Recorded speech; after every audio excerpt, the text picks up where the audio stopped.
So we're here today, episode 2 of the podcast. We're very fortunate today to be joined by Trist. Thank you very much for taking the time. Yeah. Come on, man. Normal, man. In saying that, I think you don't need an introduction, but if you could just for the people, please tell me a little bit about yourself and a little bit about what you do as well. Yeah, of course. Trist Taylor, founder of Niche Group. So effectively, we're a sales agency that we help with B2B and B2C. We've got an online sales academy where we train sales reps, help them to get into high ticket sales from a remote point of view. And then from the B2B side, we go into businesses and we help them to build scale and obviously to flesh out their sales team. But we're solely focused on, for now, the sales industry, and that's across the board. High ticket, bit of low ticket, but like obviously we dominate quite a bit in the real estate. And anything that is an expensive product to sell, we will train people how to sell it. Oh, perfect. And how did you get into that yourself?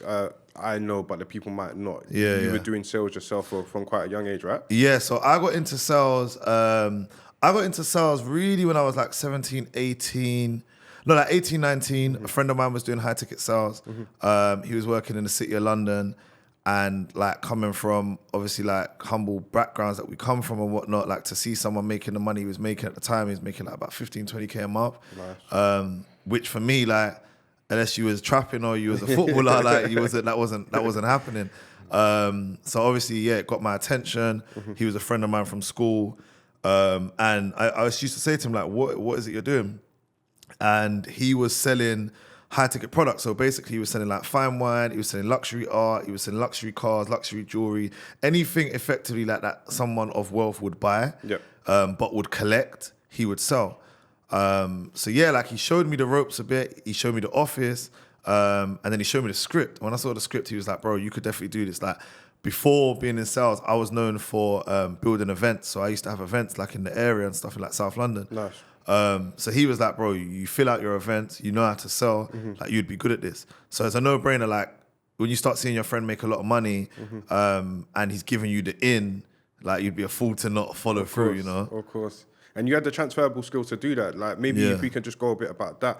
How was you able to kind of transition into what you were doing before and then use those skills to then come into sales? Because just kind of background about myself, I'm the same. When I was doing it, I came up and I did events. Oh yeah, of course. I was selling sweets in school. You know how it is. And then to go into sales, I think it was organic. My dad said, you're always going to get a job that you're going to talk in because you're good at talking, gift of the gab. But then the transition into especially high ticket, how was you able to kind of like... In sociology, they call it the restricted code. So it's the code where you talk, yo, my bro, how did you take that to then using the elaborate code into the high ticket sales and push that across? Yeah, good question. So for me, like the transition was quite natural because as much as like I got the colloquialism like, yo, bro, et cetera, from the end, I was private school educated. Nice. So I always knew how to switch it up in an environment. And one thing like my mom drilled into me was like, people will judge you on how you speak first. Like a lot of people would disagree and say maybe how you look, but she always it was a big thing for me to understand that communicating and getting my point across in the best way possible is like going to be my biggest strength. So I was always good at that. And then like selling events, you know, like when you go up in like the ends, like you've got to work out a way to get out of this scenario by using your brain. So I feel like most people that are brought up in the ends, you naturally become a hustler from the jump because you got to work out, okay, how do I get over there where all these people are out of here and not get in trouble, die, or get caught along the way? Do you get what I mean? Like you've got to use your brain. So I was aware of that and so I understood that. Then I would say the real transition came from, because I still had to brushing up on things, like it was... So something that I always teach students that I teach, right, is I studied speakers. So I used to spend, I got kicked out at a young age. I got kicked out at like 17, And then when I lived in the hostel I was living in, when my boy gave me this opportunity, I spent a lot of time studying Bill Gates, Steve Jobs. I watched Nelson Mandela speeches, Martin Luther King, Malcolm X, but just how they would speak. Barack Obama, Akala was a big one for me. And sorry to stop you, just to kind of maybe piggyback off that point. Was that something that was told to you, or was that kind of innate in yourself that you was like, do you know what, this is what I want to be and let me study these people? No, I think No, it was kind of, you see with me, like, I find it very easy to digest. Like, if you used to say to me, like, I don't know, let's say, for example, I came into you lot's office and you said, okay, this is what we got to sell, right? And this is the result.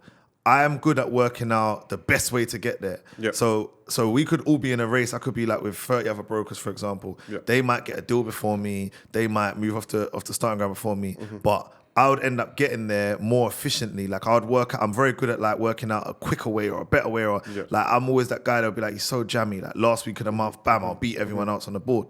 So I think with the studying thing, I just thought, okay, I'm going to get in this sales role. How can I speak better? Okay, cool. I ain't got the money to go and pay someone right now, this, that, and the other. So just YouTube. Yeah. And I just started realizing, like, these guys, they're selling, like, presidential speeches, they're selling. Anyone who could speak publicly is selling in some way, shape, or form. So I just studied it. And then I just watched all the cliche sales films, bro. Like, I battered them, like, back to back to back. Yeah. I probably watched them all, like, 20, 30 times over. Yeah.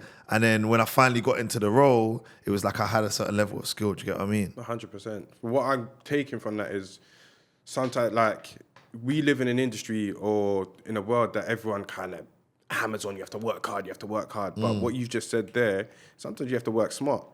I can't lie. I'm not even the hardest worker, to be honest. Like, especially if we're talking about sales. Like, when I think about being on because for us, it was brokerage. So it's just like anyone else, big sales floor, 40 reps, whatever. How I got to be a closer and then become like a top closer wasn't working hard. Like, if anything, working hard was holding me back. Yeah. When I realized that, I started thinking about how to work smarter. So yeah, I'm really big on like finding that's just me. I'll sit there for a while and I just think, nah, there's a quicker way or a better way. Or do you know what I mean? Your efficiency is the most important point. 100%. 100%. Yeah, 100%. And kind of coming where we come from and transitioning into the high ticket sales, can you give me an example of one of your early wins that really made you understand, okay, this is what I want to do and this is where I want to go? And I know you said there was quite a few industries, fine wine. Was property one of them? Have you ever kind of sold property was within that as well. For us, it wasn't even, we didn't have to know, like, we ended up learning about the product, but reason I always mention fine wine is because I shone the most within that product, right? But we had a variety of products we could sell. For like a big win, I mean, there was, so like an early one, I would say, for me, was just like, you know, you have your cliche benchmark. So like my whole thing was, when you're like coming from nothing, you just want to make 10K. Yeah. Like your main focus is, how can I want to make 10K a month. When I do that, I'm lit. Like, you think like that's it, like what, £10,000? So I think the first month I made 10K was a big milestone. How? Like, it was just a matter of, it was, what's the word that I've been using a lot? It was basically like compounding, right? Yeah. So it was like months and months and months of work that just compounded and ended up resulting in, okay, now we've got 3 new clients plus those 2 clients from before added together. Now we're at like £10,000 in commission, basically. That was the first win. And then from there, like the milestones were like 10K, then it's like, I want obviously it's like 20K, but then it's like I want to go closing, because that was me being what we call an appointment setter on opener. Then it's like, okay, I want to go closing. Closing's where the big bucks are at. Then you go closing, now you're at a big milestone. Then as a closer, you now want to make 20K a month 3 times in a row, because we used to have this thing where if you haven't done it 3 times in a row, you're not really that person. Yeah.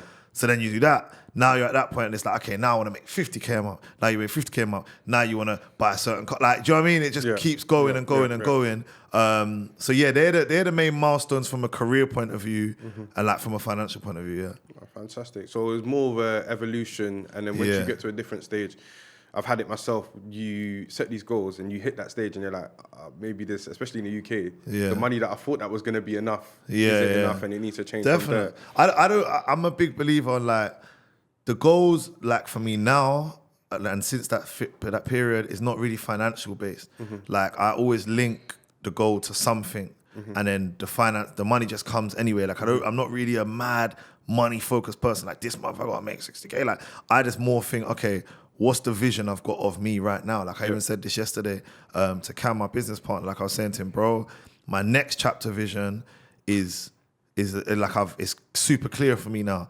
I don't even think about what that financially looks like, because it will just come. Because the things that are within that, whether that be, I don't know, the the fitness level, the health level, the car, the house, the whatever it may be, with those things, you just naturally have to make the money. Do you know what I mean? Yeah. And kind of off the back of that, around that, how do you feel kind of your wider life, the fitness, the lifestyle, especially, I feel we'll kind of talk about more about transitioning into Dubai, but how do you think the lifestyle affects someone working in our industry, and how do you feel? One, I think the most important things is when you start making money is money management. I always say sometimes money management is more important than making money. Fact. How do you think those all tie into one? And maybe what advice would you give to someone that is kind of early coming up as to how they can become more of a 360 in terms of everything that they're doing? So a word that was a big impactful word for me that has been for years, is congruent. And it was a mentor of mine. It was a mentor of mine that it was the owner of my company when I was on the sales floor, and he was very big on, we make money, we're healthy, we can talk other languages, we know food inside out, we know all the fine dine, like just being an overall successful person. Like he wasn't one of those. In our industry, you had a lot of people that were making a lot of money, but they go out and party on the weekend and they do drugs and stuff like that. We were like one of the few companies in the London Square Mile where it was like, he was not on that. Like his whole thing was like, if you work at this company, we're not party boys. Like we don't go clubbing and put all up our nose, any of that stuff, right? I worked in Liverpool Street. Yeah, we was in Liverpool Street at one point as well. Trust me, I know so being in that environment, I've always had it in me where it's like, just making money is not enough. Like just being someone who's got money is not enough. Like how do you treat people? How's your family? Like, like are you congruent? Like, because we coming from where we come from, sometimes you know someone who might hit a lick and it's like you got money, but you're still a shit person, or you still dress mad, or you live in a mad place or whatever. So going back to your question, like the overall thing for me is huge, because that's why I think I've been consistent.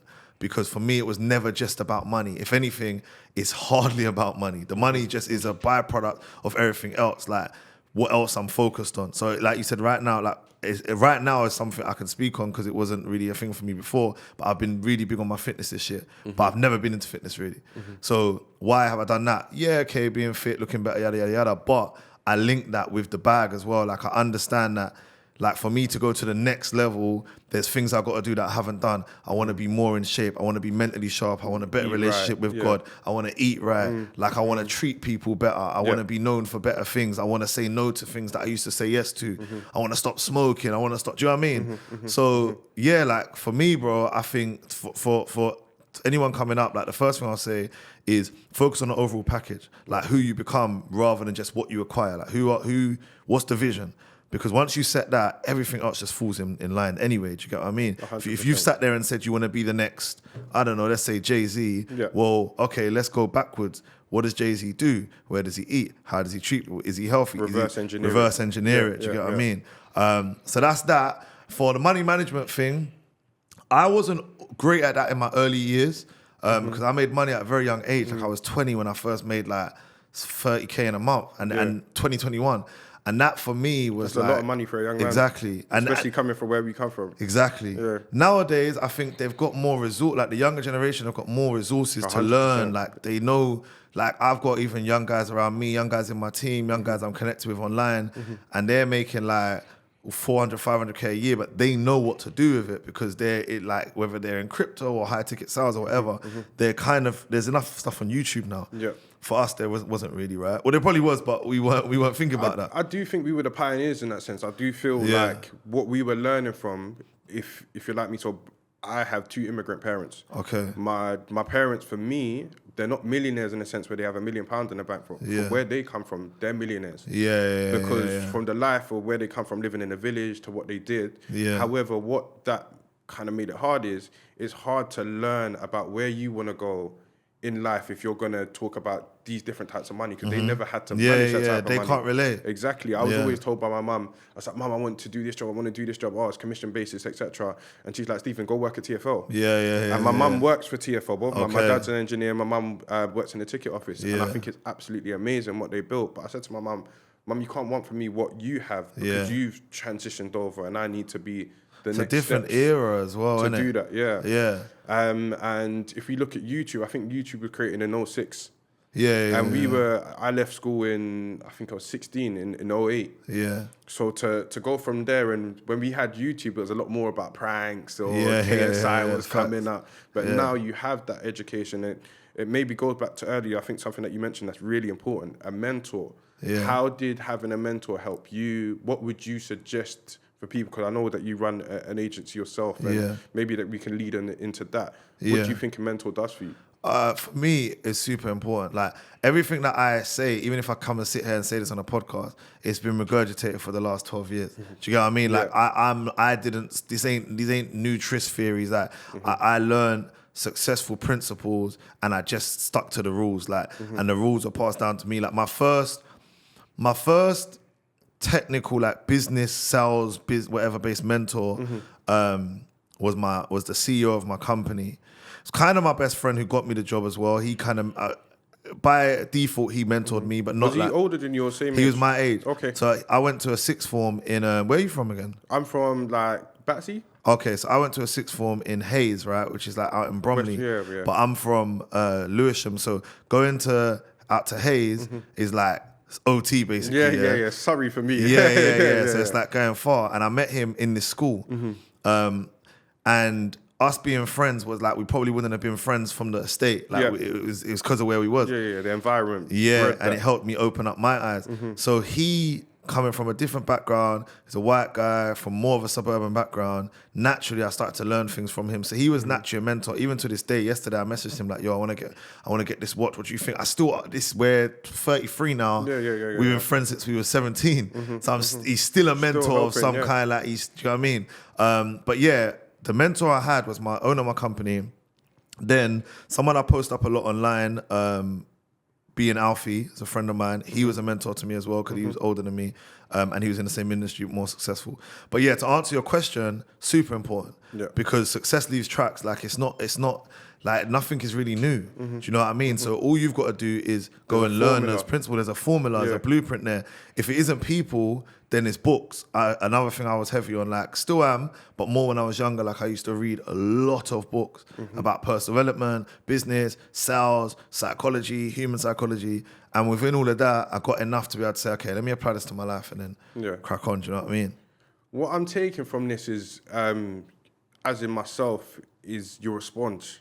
You go into a room, you soak up all the information, you get out. And one thing that I really liked about what you just said there is that you were humble enough to have your peer be your mentor. Because a lot of people, when they think mentor, someone's got to be 20 years older. Yeah. I say it all the time. If I meet someone that's 15 years old, but they know more about whatever I'm trying to learn than I do, you have to be open to learning. Have to. And maybe, okay, to bring it to what you do. So can you tell me a bit more about the industry that how you transitioned in from high ticket sales and why now you have the consultancy and what and how you're helping people? Yeah, cool. So going back to like 2012, jumped in as a sales rep, coming from the area, whatever, like coming from nothing, got into industry, started doing well.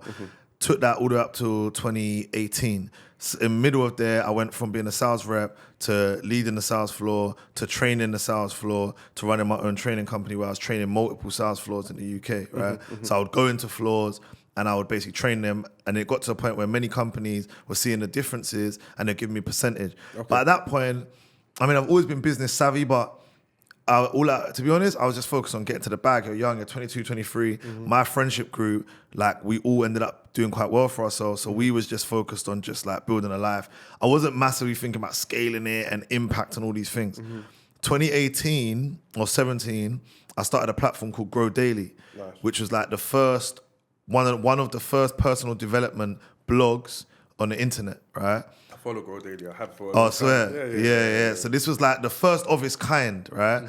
Obviously now there's hundreds of blogs. This was like before Big Up Made You Think, but it was like before that period, right? Pioneering. Yeah. So when I started that, and that was just kind of me being in the office, running these sales floors, and then kind of just having so much time where I'm just on social media.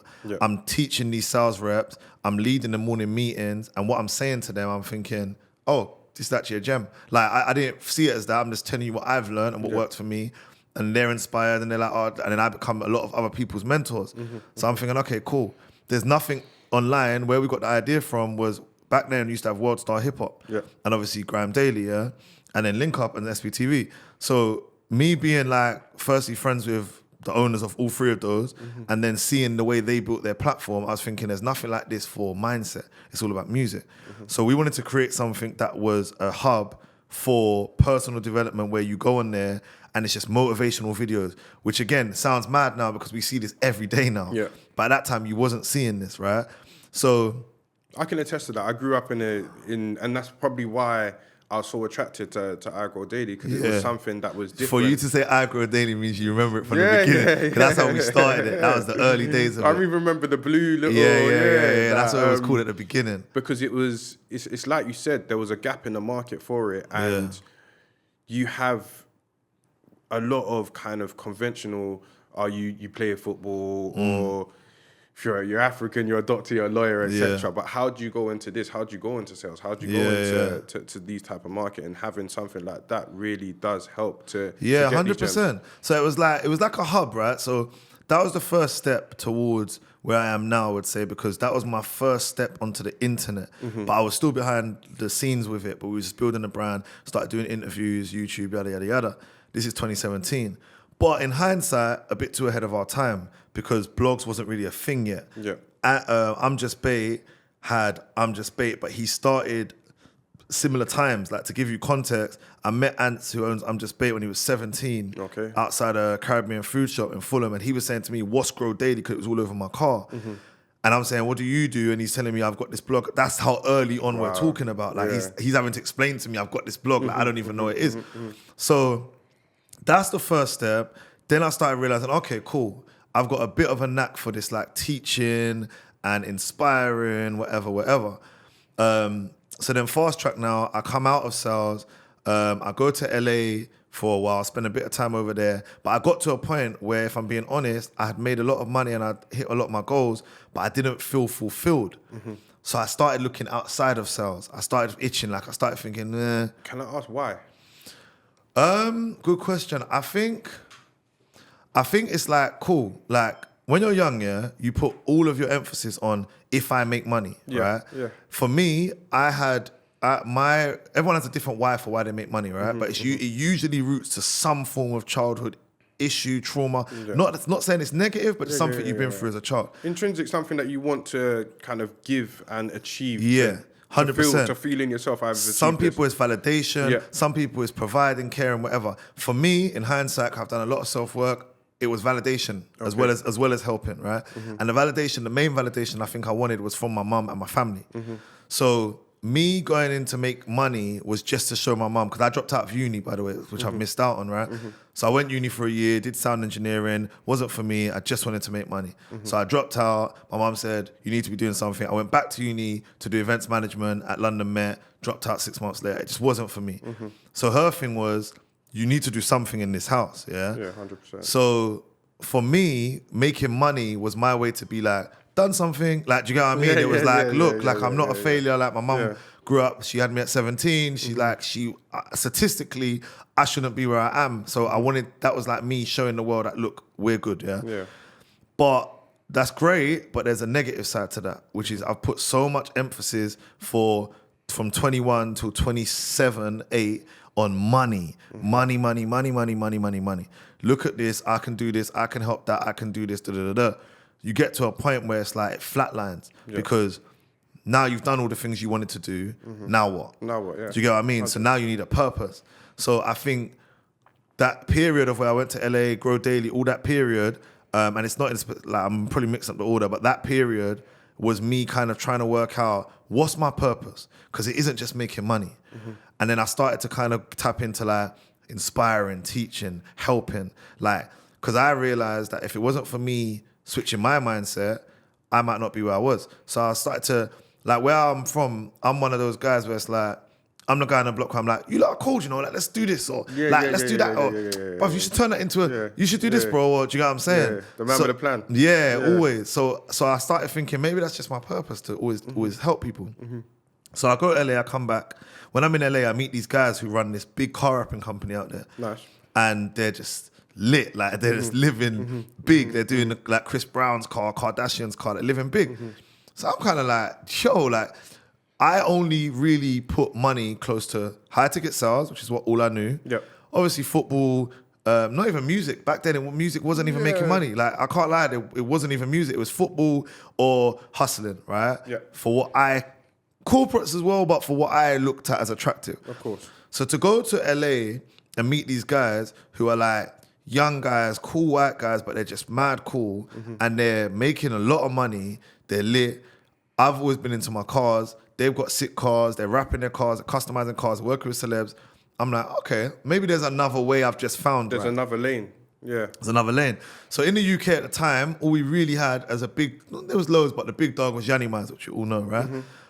So I was thinking, cool. Yanni Maz got big from the footballers because he knew a lot of the footballers, Arsenal, Chelsea. He started rapping their cars. Yep. Then he grew that way. I thought I knew a lot of the UK artists and their influencers. So I thought I could do the same model, but for a different demographic. So I came back and I thought, forget sales. Like, let me not do sales.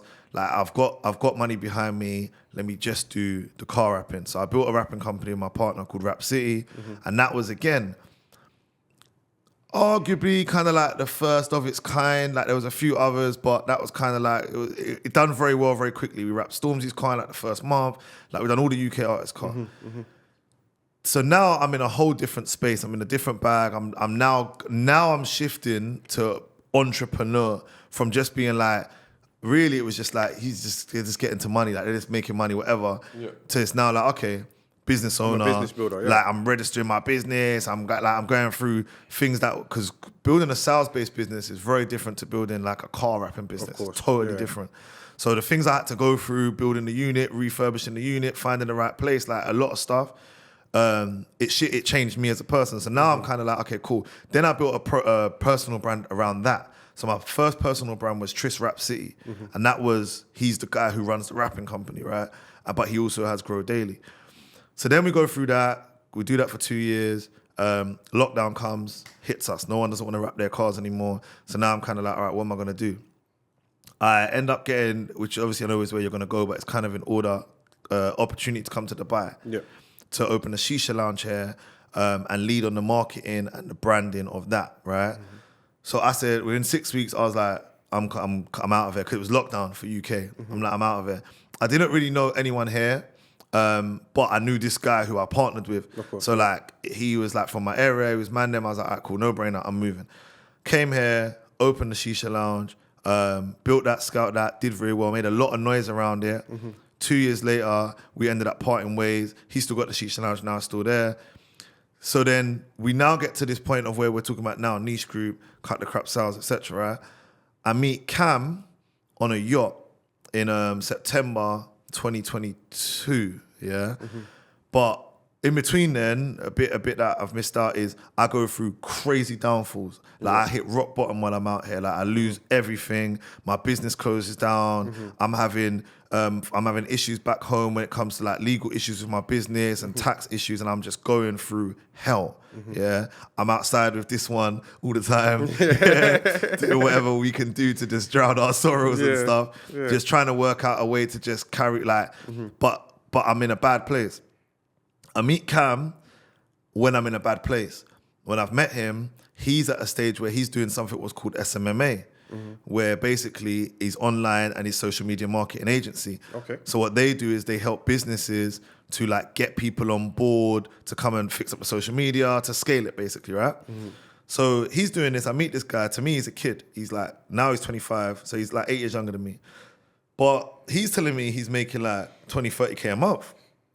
So I'm like, what? Like, what are you doing? Like, are you doing right this? Now I could do 20, 30K a month. Do you get what I mean? So he starts breaking it down to me. Now, my assumption is SMMA, FBA, dropshipping, crypto, they're all the same. And I just think it's all fugazi. Like, courses, Forex, trading. It's got a bad rap. Like, do you get what I mean? Like, especially for our age group, where we're a bit older, it's like, I'm kind of like, this is just whatever, bro. I don't believe in none of this. But I believe in Cam. So when he's showing me stuff and I'm seeing him on the calls, he's jumping on Zoom calls, he's leaving saying, $5 grand, $3 grand. I'm like, all right, this guy's the truth, like, cool. So he started breaking it down to me, and he's teaching me about what is called the info product industry, right? Where that's basically what courses is. Like to sell a course, it's an info-based product. Which, believe it or not, is not the worst industry. But people that we would know online that are from the culture have kind of taught, like there's two sides to it. Like, so when we see these guys online on courses, on blogs or whatever, there's that side, but then there's a side of people that have built very successful businesses in the info product industry. So Cam's shown me that. So I'm like, all right, cool. How do we do this where I'm being authentic to me? I don't just do like rent a Lambo and say, buy my course. But we help people though. Like, main thing is I don't just want to, like, I've built up too long. We go back into that fulfillment that you spoke earlier. We don't just want to make money. We need the fulfillment to actually feel like I'm doing something. 100%. So I feel like I was searching for that. And I also was really overprotective on my reputation, being like, I'm not a course guy. Everyone knows me as like, he just does his thing. He's kind of lit, he's successful, whatever. I kind of started thinking, I don't want to become a course guy. Forex is giving it a bad rap, all these Forex. Do you get what I'm saying? So I'm like, how do we do this, bro? Where we can do it, but we're cool, like we can do it in a way. So then now we start talking about cut the crap, and then we end up at niche. So we're on a thing of, I've been saying cut the crap for a while. So he's like, why don't we just call it cut the crap? But the way we do it is we do it where we just literally just be raw, bro. Like, just be ourselves. Like, when we teach, when we're on the Zoom calls, when we're teaching on the course, anyone who's bought the course will be, we've got so many people that will vouch. Number one, the course is top tier. But number two, I'm talking to them just like I'm talking to you now. Just like I'll talk on the phone. Authentically me. Do you get what I'm saying? Which is what hits, and we've gone that angle. There's people that may not buy into it because we're two guys from South London, but we're validated in the sense of, I know how to sell, I've mastered the skill, and I know how to teach it. But whatever else doesn't really matter, really. You're buying into that, right? So we've built this CTC Academy. We build it into a course where there's over 30 modules. People can buy that. But then what we do is we pair it with a job at the end of it. And is this an online course? Is it in person? All online. Okay. So we're like, okay, cool. To kind of go back a bit, before we got to the course, we started Niche as a consultancy company. So what we was doing, we was helping other businesses to scale their brand.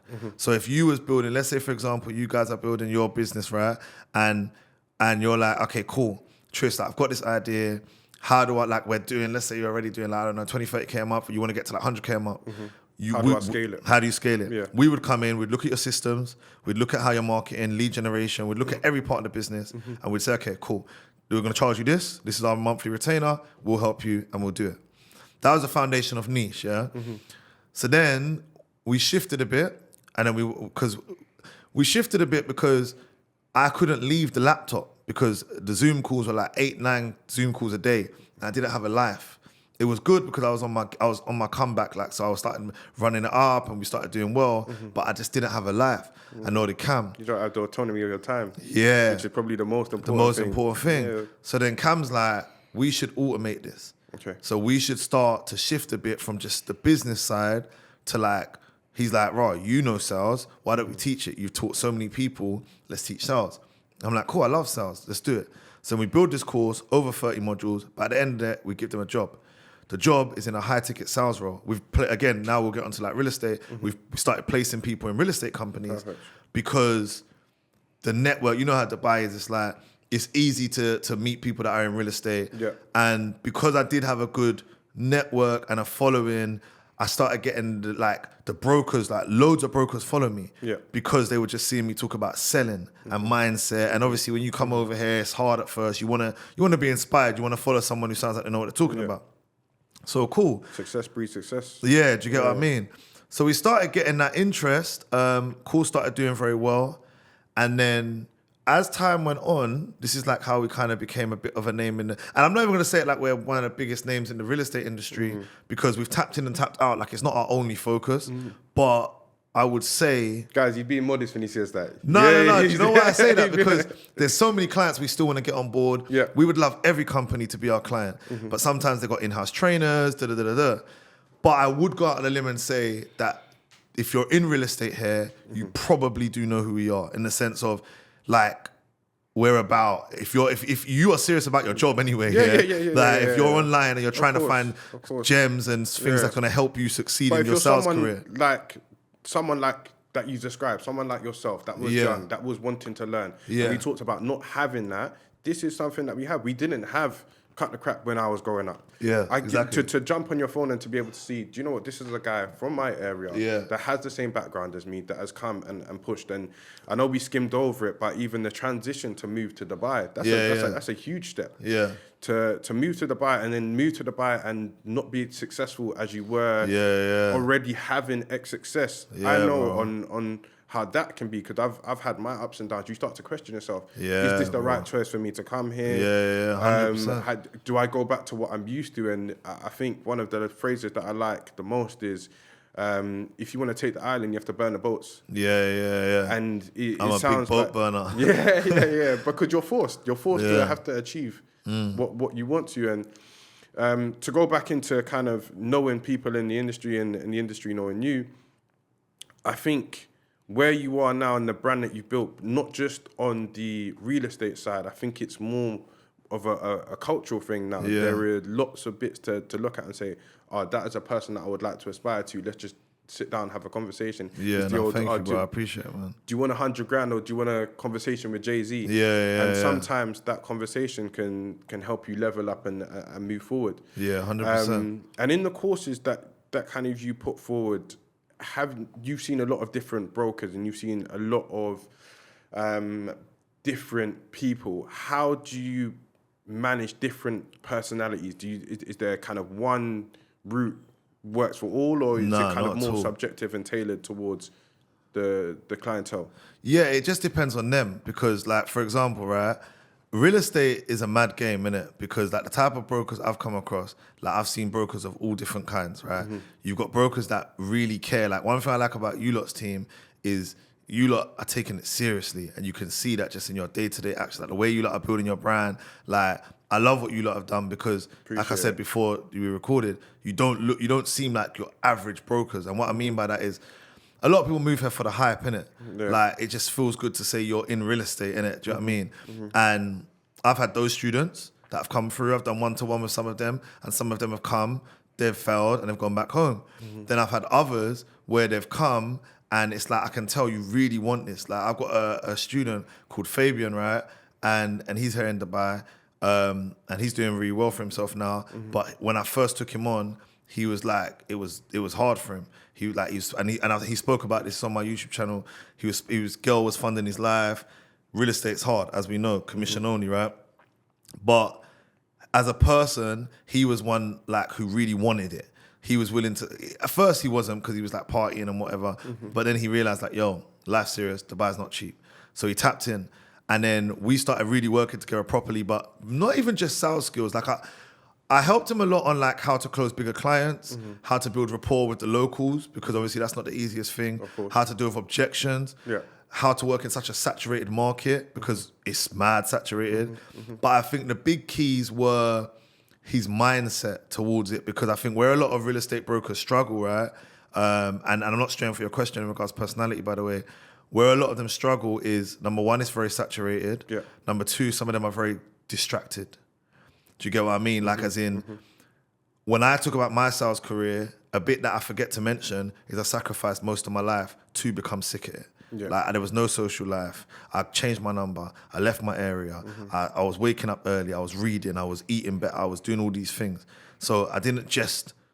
Whereas a lot of the people that come and do real estate here, like I've seen you recently, I see you training and stuff, like you lot are locking in, because you get to a point, and I watch humans just naturally, right? You get to a point where you're doing this thing, but you're not getting the results out of it you want. So you're trying to think, what is it that I'm doing wrong? So then you start just doing different things. Like maybe I need to start... the formula, scattering. Do you get what I'm saying? So going back to your question, personalities, there's not one size fits all, because everyone's got a different problem. A guy over there might be that he don't sound professional enough. I've had a girl that I trained, and she was so scared of like the locals, and you know how blunt the locals can be and stuff. Like, she didn't know how to deal with that. Even in a woman in a more of a male-dominated industry, well. Of course. Do you get what I'm saying? So it's different for everyone, man. Different problems for everyone. Oh, perfect. Thank you. And I don't mean to take gems away from CTE, but CTC, sorry. You mentioned a point there I think is really, really important. We work in a very saturated market.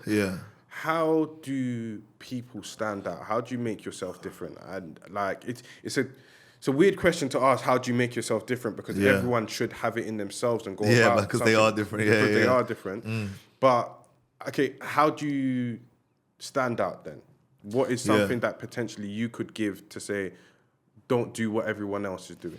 I think that is it. So the first thing is don't do what everyone else is doing. So the first thing I said to you lot is you don't look like every broker, right? Like, bro, you know, for a long time I didn't even know this guy was a broker. Like, I didn't even know I didn't know what he was doing. Yeah, like, but at the same time, when he finally kind of like stepped into like building a brand around it, I feel like it's kind of good the way he's done it and the way you guys have all done it, because he's took his time to work out his angle compared to everyone else. We all know 100 brokers. So I think the first thing is there's a formula that they all follow. And obviously I've posted this before online. I know it's controversial. I think you commented as well, innit? Yeah. Where it's like the whole doing the reels and stuff. Yeah. I'm not saying that the reels aren't good, because I think even you corrected me. And a couple people, I wasn't saying it wasn't good either. I was actually asking, like, is it good or not? Does it work? Yeah. But I just think, my sister's now moved to Dubai and she's in real estate, right? And I've said to her, lean into who you are. Yeah. So like, for example, if I was to go and sell real estate, the first thing I would do is the same way I've branded Cut the Crap, the same way I come on podcasts, anything that you as someone outside of me thinks of Trist would be within the way I sell the property. Yeah. So I might go into a property, for example. I know you can't always do this, but I might go into a property and I might turn around and say, I really like this and this and this. Don't really love that, but I do love this. Most people don't do that. They just say it's all amazing, right? Yeah. Because you feel like you have to. Yeah. But what you lose is genuinity. And a client, if I turn around and say to you, yeah, I can't lie, man, use us, we're amazing at working with real estate brokers, we're not the best if it's international, you're going to now naturally think, he's the truth. Yeah, it's the transparency. Do you get what I mean? Yeah, 100%. So I think one of the biggest gems for anyone in real estate, coming to real estate, like, and I'm glad you asked this because I've always wanted to say this, and this is probably the best platform to say it on, is just have some you in your cell. Like on your page, in your podcast, whatever it is you're doing, like just be you. Because if we all put on a voice and follow the script, and then we're all just, it's just a big blur, bro. Do you know what I mean? Like very uniformed. Too uniform. Yeah. If you think about the people we know in the industry, in Dubai, in the city that do the best, they are authentically themselves. 100%. Like they are really themselves. You get what I mean? So it would be that to stand out. I think the other thing as well, which is very important, is finding a creative way, and I don't have to answer to this, but finding a creative way to sell your real estate if you're utilizing the online platform. Yeah. Like, be creative. Because everyone's going to just go and say, well, this is Talau Al Gaff and da-da-da-da, and this is da-da-da. Like, think of something mad. I don't know, fucking jump out of a plane or something. The new thing, transition videos. A lot of people are using transition videos. Oh, when you walk and it goes to the next one. Yeah. Like, see, I hate them, not even when you walk, it's you know, what's one? I watched one the other day. Somebody's riding a superbike, and as the superbike hits, you jump, but they jump into something. I've seen those ones. And that's like kind of a new thing that people are doing. But I'm not telling people do that because I think it's, for lack of a better word, I think it's corny when everybody does it. Don't get me wrong. If you're early to the party, buy the room and sell the news. Yes, too many people are we used to live by that. Yeah. Then don't do it. But I think that answers the question in itself. Originality, you can't teach someone how to be original. They have to be original and authentic to themselves. You see what you just said there, yeah? Just to sidetrack a bit. So that's why I've fallen back from social media rules and Instagram, should I say, because I'm still heavy on Twitter and LinkedIn. The reason I've fallen back is because what you just said. Everyone's doing the kick the ball, bam, transition. Everyone does the same things, right? And I think I'm good at doing different things. I think I'm good at going against the grain. But I don't want to have to always think about being different. And I just think it's just, you know, like they say, I forgot how the phrase goes, I'll probably butcher it, but they say like if there's two people, if there's an idiot and an intelligent person arguing over there from a distance, you can't tell the difference, right? Yeah, 100%. And I feel like that's how the space online has become, where it's like, what makes you different? That's why I was saying to you two before, I want to pop out every now and then now. Yeah. Because otherwise, I'm just another guy who lives in Dubai, Burj Khalifa view, walking with the palm trees. And I'm not saying there's nothing wrong with these things. We all have to do it because it's appealing to some audiences. But I just think I think Dubai lacks creativity on the content because we all follow the formulas that we see everyone else do. And for me personally, it just jars me. If it works, it works. It's just not for me, man. I think you put a lot of work behind, and I was saying this to you earlier, but you put a lot of work behind your brand, and you've worked in so many different industries where you've built yourself to a point where you can pop out. Like I always say, or my mum always used to tell me, certain times, Stephen, don't go to events because people need to miss you. That's what people I'm on need now, to miss bro. you. Like, That's what me and Katie is talking about. That's what I'm on. No, like Trish has come here, because you can see me online, you can reach me. I always say, the old adage, when people say, I have a problem with X, you can't have a problem if you don't know my number. Yeah, bro. Like, if you actually don't know me and you don't know my number, you can't have a problem and things of that ilk. Yeah. But you touched on two things earlier that I wanted to come back to. And I think the first one is going to be networking, because how does networking help? Like we talked about you going to LA, we talked about you meeting your business partner on a yacht. A lot of people say, don't go out. Like, you're in Dubai, don't go out. I've met clients, clients that I've met on a yacht party. And then also in terms of different social media, I've seen you on LinkedIn a lot and kind of pushing that. How do you use different social media platforms to push your agenda essentially? Yeah, sick. First thing, networking made my whole life. Like, I am probably one of the biggest networkers you'll ever meet. Like, it's just me. Throw me in a room, I'm going to come out knowing the CEOs, the best people to know. Like, I'm just like that. Why I like to meet people... Sorry, just to jump in here. Do you think, coming where we come from, that really helps? Because just being a people person and talking to people, that genuine nature kind of appeals to people. That, he's actually just authentically definitely. himself. Definitely. I think I don't know where that comes from in me. I think I've just always understood, like, obviously it starts when you're young and you're just like in the end, and the first thing is like, for me, I did music when I was young, so I want to know the biggest crews, for example. So then you want to know them, and then you want to know the oldest. So when you go to that area, you're not getting troubled. Next thing you know, you want to know man from over there because you might be going over there, and then now you want to. It was in. Knowing people when you was young, coming from where we come from, was currency. If you didn't, you're getting touched, you're getting moved to, you're getting stopped. So I think that's probably where it started.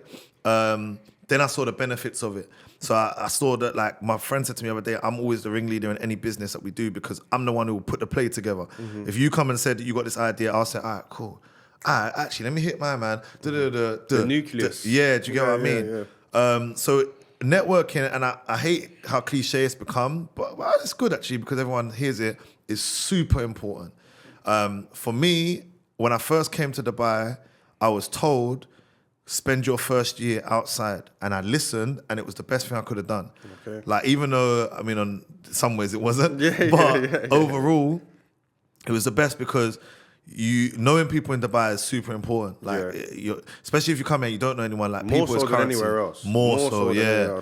Like, it's important because your contacts can change the game, can save you money, can get you out of jail, like, whatever it is. You know what I mean? Like, you need to know people, right? So I think, the whole going out thing, Dubai, I think it's different. Like you said, you've met clients. You kind of have to know when to step out and step in. Yeah.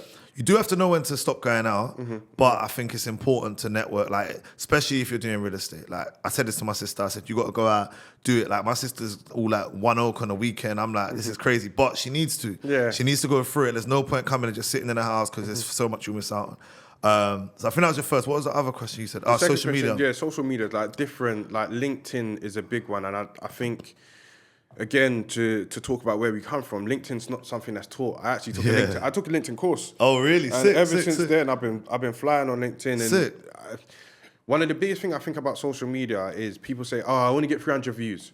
I only get 1,000 views. And I said, picture that as people in a room. Yeah. Because you know what it is? It's messed up our minds. Sometimes, like, I'll look at something, right? And I might get like 30,000 views on a pod or something. And then we'll be out and about, and a man will be like, "Yo, bro, I love your pod," and I'm like, "That's mad." No, it's not mad. That's 30,000 people, bro. I don't know what football stadiums are, but I'm sure some of them are. Do you get what I'm saying? We're talking Premier League football stadiums, bro. Luton ain't got 30,000. Do you get what I'm saying? So the numbers is like you got to look past the numbers. Like, for me, obviously, a lot of people know me through social media, right? Which I hate even saying like that. It sounds so like, but it is what it is. I understood social media was a tool probably very, very early on. Like, I was I was early on Instagram, early on MySpace, early on Facebook, early on Bebo, early on everything, bro. TikTok, everything, right? Because I understand the power of them. And where they can bring you and the doors it can open. Yeah. And I just also used to think when I was a kid, when I was like spitting when I was young, I used to think, I'm in my mum's house and a guy from East can hear my song just from this thing. So why am I not like, this is the best thing ever, bro. Do you know what I mean? So my shift to LinkedIn is because I want B2B clients. Okay. And I also feel that my Instagram is a bit tarnished because over the years I've done so many different things. Yeah. So there's a guy who might follow me from the Shisha Lounge, from the rapping company. So a lot of my friends, I've done a lot of pods with the UK artists. You might have followed from there. Yeah. You might be someone in Dubai. It's a collective of a life, basically. Yeah. I would never neglect it because that, what am I like, I think 20 whatever thousand followers is powerful. I definitely will always admit that. But I'm getting to a point now with it where it's like, all right, how much of it is needed to sell the product, right? For where I want to go to, I want B2B clients. LinkedIn is the place. I'm a big follower. I'm one of my biggest mentors who doesn't know me and I don't know him is Gary V. Yeah. He put me onto LinkedIn early. So yeah, to answer your question, like the pivot onto LinkedIn was just, I want a certain result. I want a certain type of client. So let me get them. And where are they? They're going to be in LinkedIn. Do you know what I mean? Yeah. It's the rooms that you go in. Sometimes you don't go into... I don't go into, let's say, One Oak expecting to come out with X, but if I go into a corporate room, I know this is who I'm going to see. And B2B, for everyone that doesn't know, is business to business. Yeah. How do you feel business to business is different from business to client? Oh, yeah, massively. But I'll be honest, right now, I don't want to talk about B2C. I'm done with it, bro. Like, if Cam was here, he'd go mad. Like we love our community, we love you. Like, but... I just want higher leverage moves, man. I want to do less work for more money, bro. If I'm just cutting the crap, like we just come off having our biggest month in the business since we started in revenue. Right? That's in 2 years. Why? Congratulations. Because, thank you, man. Because we moved away from B2C and we said, where's the corporates? The corporates are going to give the bigger checks. They're going to move their needle more. From what we teach them, they're going to apply it. They're going to make 2, 3, 4x in profit. This guy down the road, no disrespect, but it is what it is, who buys your course, will buy it, may never even log in, bro. Or will log in and maybe never log back in. Like, so I can't call him a testimonial. I haven't made an impact on him, but I've made a huge impact on these 30 people in one room. And the CEO is now my friend. He now wants to invite me to dinners. Next thing you know, you meet another CEO. They've posted you on LinkedIn. Your LinkedIn's going off. Now you got another 50 grand deal. Do you get what I'm saying? You know why I'm smiling? Because I feel like we've come full circle. We talked early and we talked about working smart and not hard. Yeah. You said, Stephen, efficiency. Yeah, bro. And that's what you're doing here. You're efficient, you're streamlining it. Because when you're not, it's tiring. Yeah. It's leg work, it's tiring. It's like, I don't want to be the worker, I want to be the plug, bro. Like, it's tiring. I'm just running around, it's just too much. And that's why I said, falling back from socials, I don't need to do 100 reels for a B2B client. Of course, They watch a podcast, they'll read a post, they'll think, he gets it, and they'll click. B2C, bro, the sales cycle it's just long. And the demand is higher for less money. Doesn't make sense. Do you know what I mean? So yeah, I'm B2B, man. I'm sorry if you're listening to this. Get a business and then shout me before you shout me, man. I'm conscious of time, so I wanna leave on a parting question. And whoever watched to the end, you're about to get a gem here. If you could give any advice to someone that is starting up, and I mean any walk of life here. Let's just say I'm going to give you a scenario. I'm going to give you a scenario of myself. A first-generation immigrant that has grown up in South London, that is, let's say, around people that might not have the same ambitions as him, that wants to achieve a lot in life, and maybe education isn't the way. I dropped out of uni in my first year. How do you think we transition into making a lot of money and changing our generational, generational or achieving generational wealth? Super simple. Learn a high-valued, high-income skill. Like, there's nothing else. A high-income skill. Sales is one. Obviously, business is another. There's loads. I'm going to say sales because I'm the sales guy, but it's also because it's true. I learned to sell when I was 17, 18, and I've been selling ever since, and I'm probably going to sell to the day that I die, right? It helps me with high-level communication. I can go into any room and dominate. I can host podcasts, speak publicly, whatever, right? Work anywhere in the world. Work anywhere in the world. So nowadays, like you said with your parents, we're in a new generation.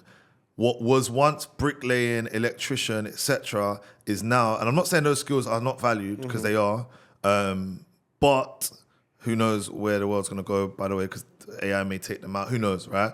But learning a high income skill is the main thing. Like, that's it. I would say in regards to, let me not say that's it. That's number one. Number two, mindset.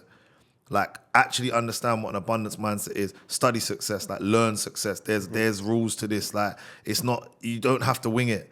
Just study it. Spend a year, 2 years, 3 years, however long you got to do on the bench, and study the game, and then get in the game. And when you're in it, you're going to understand, okay, and for some, it's not even necessarily entrepreneurs. I studied a lot from artists and rappers, and I deciphered what they're saying. I'm like, oh, he said that. But so the him, and him, there's something there. Transferable. There. Yeah. Like, why they all saying the same thing. There's a language they know that I didn't know when I was younger. Like, so I'd say learn a high income skill, mindset, and the last thing I would say is resilience. Like, you're never gonna, like, this whole conversation is based on 13 plus years of me keep on going, getting back up, fighting. It's tiring, bro. Dusting yourself off. Yeah, there's times you're gonna want to tap out, but you're never gonna get to the point where you can say, okay, it's a win, or it's lit, or I'm financially free, unless you keep going, bro. So yeah. Listen, thank you very much for the time come on, today. man. Big up you guys as well. I knowledge. appreciate it, man. Before we go, I don't think you need to, but just plug a little bit. Where can people Trist find Taylor, you? man. What are you doing? I've been saying recently, you can Google me. Yeah, we love that. Trist Taylor, bro. Just Google it. It's everywhere. Everything's Trist Taylor. Trist, thank you very much. My guy.